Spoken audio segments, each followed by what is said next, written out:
বন্ধুরা, আমার আরেকটি নতুন ব্লগে তোমাদের সকলকে স্বাগত জানাই। তো আজ আমি তোমাদেরকে পেঁপের চাটনি করে দেখাবো।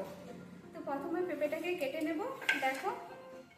দেখো প্রথমে আমি জল দিয়ে ভালো করে পেঁপেটাকে ধুয়ে নিচ্ছি।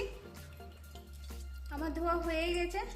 এরপর আমি পেঁপেটাকে কেউ ছুরির মাধ্যমে কেউ বটিনের মাধ্যমে কেটে নিতে পারো। তো আমি বটিনের মাধ্যমে কেটে নিচ্ছি। দেখো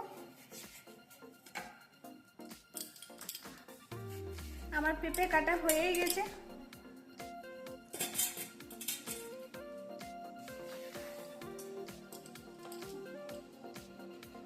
দেখতে পাচ্ছ আমি পেঁপেটাকে কেটেছি। এরপর মাঝের অংশটি বাদ দিয়ে দেবো আর এগুলো ছুরির সাহায্যে আমি ছুলে নেবো। তো বাইরেটা আমি ছুলে দিচ্ছি আগে।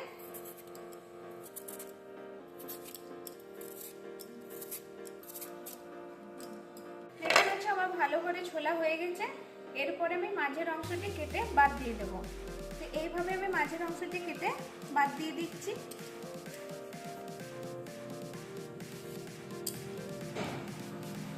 দেখো মাঝের অংশটা আমার কেটে বাদ দেওয়া হয়ে গেছে। এরপরে এর সাহায্যে আমি কুচি কুচি করে নেব। তো দেখো আমি কি করে কুচি কুচি করে নিচ্ছি।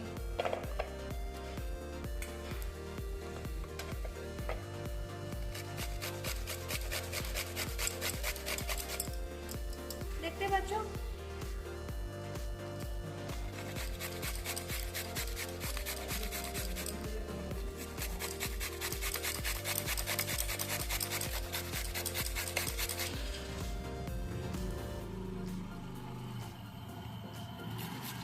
এভাবে কুচি কুচি করে নিলে পেঁপে চাটনিটা ভালো হয়।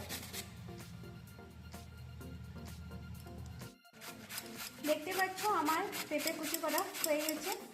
এরপর আমি কড়াইয়ের মধ্যে একটু তেল দিয়ে দেব।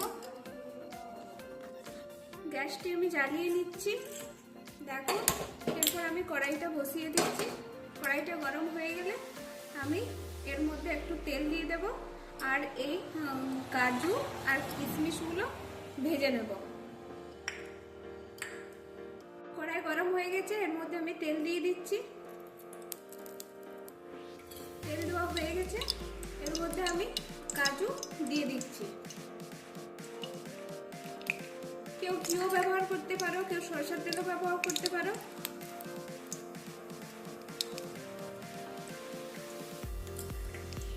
কাজু ভাজা আমার হয়ে গেছে। দেখো আমি তুলে নিচ্ছি। এর মধ্যে আবার কিশমিশগুলো ভেজে নেব।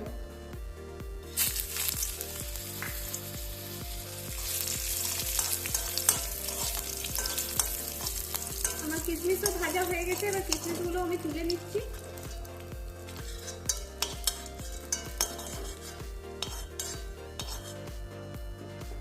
দেখো কড়াইয়ের মধ্যে এবার 1 গ্লাস জল আমি দিয়ে দিচ্ছি। আমার জল দেওয়া হয়ে গেছে। এর মধ্যে আমি চিনি দিয়ে দেব ভালো করে রস করে নেওয়ার জন্য। রসটা যখন ফুটে যাবে এর মধ্যে আমি এই পেঁপে কুচি দিয়ে দেব।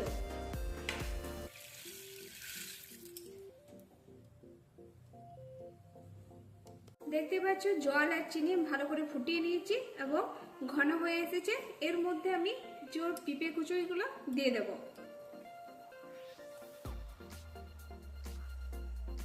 পেঁপে কুচিও আমার দেওয়া হয়ে গেছে।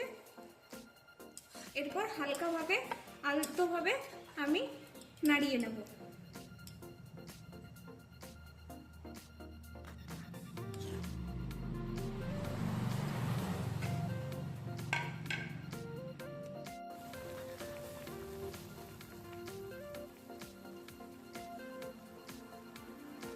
চিনির রস ফুটে এসেছে এবং পেঁপেগুলো একটু সিদ্ধ হয়ে গেছে।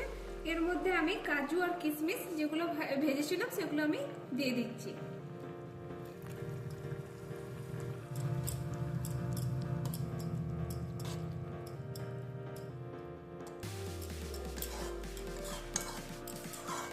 কাজু কিশমিশগুলো পেঁপের মধ্যে সিদ্ধ হওয়া পর্যন্ত আমি অপেক্ষা করি। 5 থেকে 10 মিনিট এটা রেখে দিতে হবে গ্যাসের মধ্যে। আর লাস্টে এর লেবুর রস দিয়ে দিতে হবে। এর মধ্যে তো কোনো টক নেই, তাই টক যাতে আসে তার জন্য এটা দিয়ে দিতে হবে। তো দেখো আমি এটা কিভাবে দিচ্ছি। লেবুটি আমি বটিনের সাহায্যে কেটে নিচ্ছি। দেখো আমার কাটা হয়ে গেছে। এরপর রসটা আমি নিগুড়ে নিচ্ছি এই বাটির মধ্যে। তার আগে বীজগুলো ছাড়িয়ে নিতে হবে। আমার ছাড়ানো হয়ে গেছে বীজ, এর মধ্যে রসটা নিয়ে নিচ্ছি। দেখতে পাচ্ছ আমি লেবুর রস নিয়ে নিয়েছি বাটির মধ্যে। এর মধ্যে আমি যে বীজগুলো রয়েছে ওগুলো হাতের সাহায্যে ছেঁকে নিয়েছি। কেউ ছাঁকনির সাহায্যেও ছেঁকে নিতে পারো। এই লেবুর রস দেওয়ার একটাই কারণ, এর মধ্যে তো কোনো টক জাতীয় কিছু দেওয়া নেই বা এটা টক লাগবে না, তো তার লেবুটা দেওয়ার একটাই কারণ যে এটা টক টক লাগবে। দেখো আমি টকটা দিয়ে দিচ্ছি। এরপর নেড়ে বন্ধ করে দেবো। আমার চাটনি হয়ে গেছে। আমার পেঁপের চাটনি হয়ে গেছে। এরপর আমি গ্যাসটা বন্ধ করে দিচ্ছি।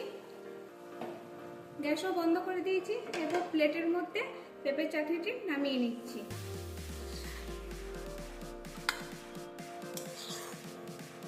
দেখতেই পাচ্ছ কি সুন্দর হয়েছে। বন্ধুরা আমার পেঁপের চাটনি হয়ে গেছে, দেখতেই পাচ্ছ খুব সুন্দর হয়েছে, কিন্তু প্লাস্টিকের মতনই হয়েছে। খেতেও কিন্তু দারুণ, তোমরা খেতে পারো। আর আমার বাড়ি যদি চলে আসো তোমরা, তো আমি দেবো, চলে এসো। আর পেঁপের চাটনি যদি তোমাদের ভালো লেগে থাকে তো লাইক, কমেন্ট, সাবস্ক্রাইব